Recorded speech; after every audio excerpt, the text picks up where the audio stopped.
മറ്റെല്ലാ വഴികളും അടഞ്ഞു.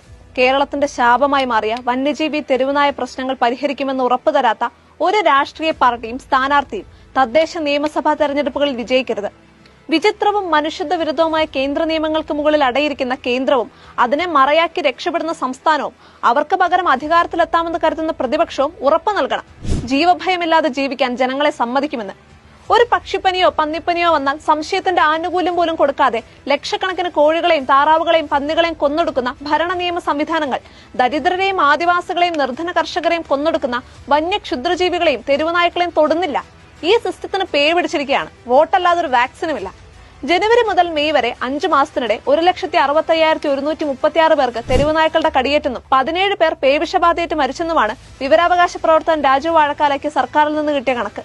ഒരു ദിവസം 1,100 പേർക്കാണ് പട്ടികടിയേൽക്കുന്നത്. ഒന്ന് ആലോചിച്ച് നോക്കൂ, എന്തൊരു ഗതികേടിലാണ് കേരളം പെട്ടിരിക്കുന്നതെന്ന്.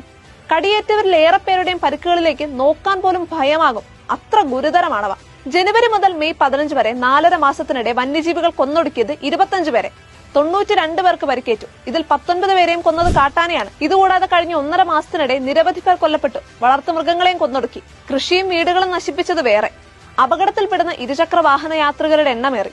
വനാതിർത്തികളിൽ കൃഷിയിടങ്ങളിൽ ഇറങ്ങാൻ കർഷകർക്കും തൊഴിലാളികൾക്കും ഭയമാണ്. കുട്ടികളെ തനിച്ച് സ്കൂളിൽ വിടാനാകുന്നില്ല. വന്യജീവി ആക്രമണം തടയാൻ കോടിക്കണക്കിന് രൂപ വനംവകുപ്പ് പൊടിക്കുന്നുമുണ്ട്. നാട്ടുകാർക്ക് വന്യജീവികളെക്കാൾ ഭയമാണ് വനംവകുപ്പിന്.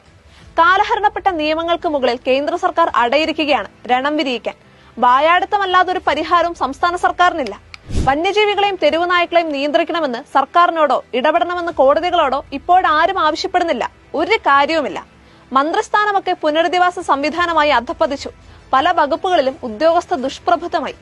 ABC പദ്ധതി ഉണ്ടെന്നും അനിയന്ത്രിതമായി പെരുകിയ തെരുവുനായ്ക്കളെ അടുത്ത കാലത്തൊന്നും നിയന്ത്രിക്കാനാവില്ലെന്നും നശിപ്പിക്കണമെന്നുമാണ് ഇന്ത്യൻ വെറ്ററിനറി അസോസിയേഷൻ കേരള ഘടകം വ്യക്തമാക്കുന്നത്.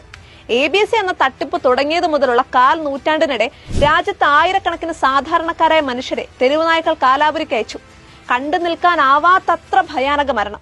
ഇതൊന്നും നമ്മൾ വോട്ട് കൊടുത്തവരുടെ മനസ്സലിയിക്കില്ല. ആശുപത്രി സെല്ലുകളിൽ പേയിളക്കി പിടയുന്നവർ ഈ ഭരണാധികാരികളുടെയോ മൃഗസ്നേഹികളുടെയോ ആരുമല്ല. മരണമെത്തുമ്പോൾ ഒരു തുള്ളി വെള്ളം പോലും കുടിക്കാൻ കഴിയാത്തവരുടെ ദാഹം കേന്ദ്രത്തിലെയും കേരളത്തിലെയും ക്രൂര ഭരണാധികാരികളുടെയോ അവരുടെ വീട്ടുകാരുടെയോ തൊണ്ടയിലല്ല.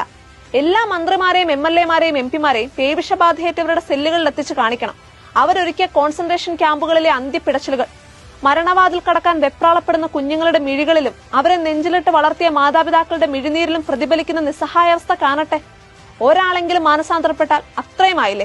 കാട്ടാനകൾ ചവിട്ടിമെതിച്ച മനുഷ്യരുടെ മാംസഭാണ്ഡങ്ങൾ സംസ്കരിക്കുന്നതിന് മുൻപ് പൊതിയഴിച്ചു കണ്ടിട്ടുണ്ടോ? പുലിയും കടുവയും തിന്ന മനുഷ്യബാക്കികൾ ജനപ്രതിനിധികളുടെയും വനംവകുപ്പ് ജീവനക്കാരുടെയും